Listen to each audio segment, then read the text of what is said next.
Boxing Truth here. It's Golovkin-Jacobs fight week.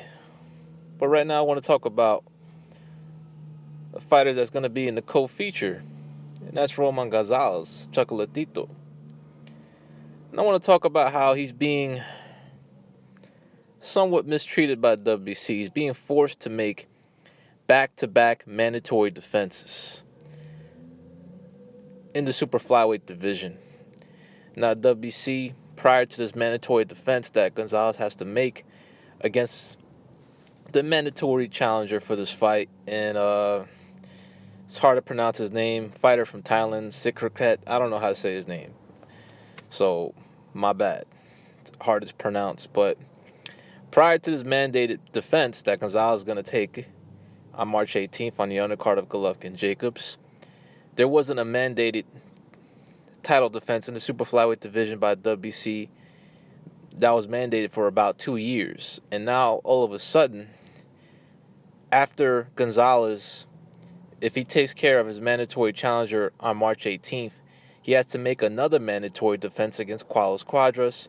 If all goes well between the respective bouts that each fighter has, Cuadras is also fighting on the Golovkin-Jacobs card as well. He's part of the undercard. But he's fighting a much lighter touch compared to Gonzalez, who has to fight I wouldn't say a elite level, or he's a world-class guy with power, but he's limited in terms of boxing ability, speed, and agility that he brings to the table. But he brings real power to the table, this talent guy that Gonzalez has to fight. And the WBC, they have all these rules in place, but what's funny about them is that they have loopholes throughout all these rules that they have in place within the regulations. That's why Adonis Stevenson can go 4 years without making a mandatory defense. That's why Danny Garcia, despite winning a vacant title, didn't have to make a mandatory defense after winning a vacant title. According to WBC rules, a fighter that wins a vacant WBC title is supposed to make back-to-back mandatory title defenses. But of course, there's loopholes in the WBC rules. After every rule, it says the WBC can make exceptions at the sole discretion of the WBC. So all these rules being in place, they can't be broken, but they can be bent. And that's exactly what the WBC is doing. They're bending the rules without breaking them. So as a result, Gonzalez has to make back-to-back mandatory title defenses. But what bothers me about the WBC is the inconsistency when it comes to mandatory defenses. They haven't made mandatory defenses in a number of divisions for a number of years, like the light heavyweight division. When was the last time the middleweight division had a mandatory defense? Because of the mess that's been going on in the middleweight division with every big name becoming WBC champion. So fighters in the 60 ranks and 75 ranks have had to wait a long time for the WBC to mandate a mandatory challenge for the WBC champion in those respective divisions. And Gonzalez, he hasn't been getting any soft touches as of late. He's been fighting worthy contender after worthy contender. He ain't no protected champion. Now he has to fight another tough guy in this Thailand guy. I mean, just look at the opposition Gonzalez is fighting. He's fighting worthy challenges, tough challenges.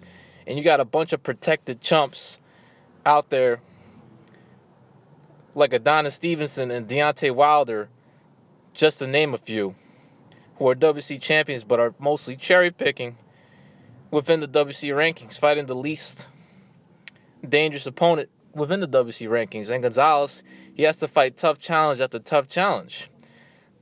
Roman Gonzalez is a real fighter, no protected chump like many of the Al Heyman chumps that are holding WBC belts.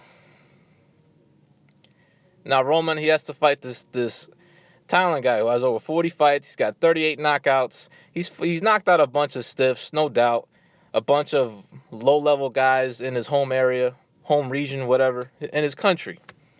However, he does have real power. You don't knock all those guys out for no reason. You have to have some type of punching power to have that many knockouts.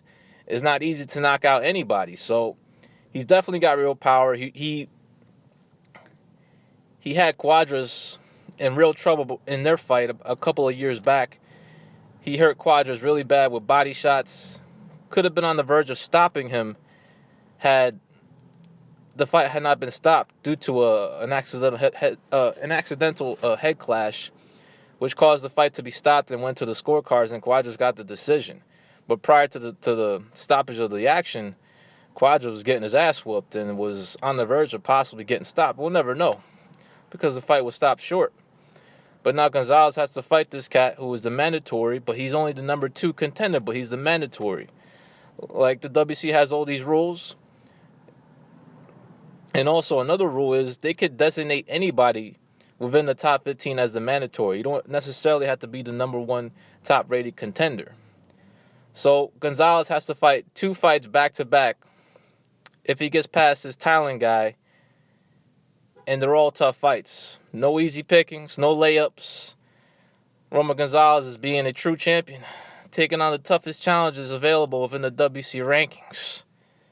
Unlike other protected chumps that are WBC champions. When it comes to the fight, Gonzalez should win, but it's not an easy fight. This guy he's a strong guy, southpaw. He's an aggressive fighter, doesn't have much speed, doesn't have much skill, but he's got real power, he's dangerous. And the style matchup, it's a dangerous fight for Roman because this guy can really punch, and Roman is no mover like Cuadras. He's no freaking guy that runs away from his opponents or provides movement. He's a walk you down, aggressive, relentless fighter. And it's going to be a good, interesting fight. Roman should beat this guy.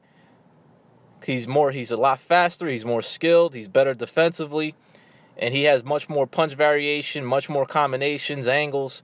He should beat this guy, but he has to be careful. He has to stay away from his power, and he has to make sure not to get hit to the body. That's Roman's weakness. He gets hurt to the body. He got hurt against Valora to the body, then came back to stop him, showed his championship medal, show how great of a fighter Roman is, to get hurt, only to come back and stop that same fighter within the same round.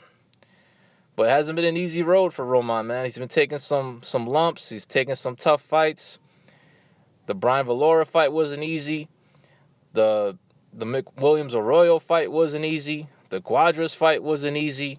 And now he's going to have to take another tough task and defend his title against a very strong and very good puncher in this Thailand guy. So there's not going to be any soft touches for the next 2 fights unless Roman wins. And Cuadras, if he wins, he gets his shot, which is bullshit. He lost. He got defeated. He should be down in the rankings like other sanctioning bodies do. He should be down within the top 10. He shouldn't be in the top 2 because he got defeated. Also, Roman shouldn't have to make back-to-back mandatory defenses. That's bullshit. But WBC is forcing the rematch, putting this rematch on Gonzalez, who he definitively beat Cuadras. It was competitive in the end, but overall it was a clear win for Roman Gonzalez. But if he has to fight this cat again, he's going to fight him again. He's not going to duck and dodge. Just looking for the right payday. Now he has to take this mandatory against this Thailand guy, which is not an easy fight. He should take care of him. But it's going to be a lot of tough fights for Roman, especially the next 2 if all goes according to plan. And he's going to be 30 years old this year. And the type of style he has, his prime is not going to be a lot longer.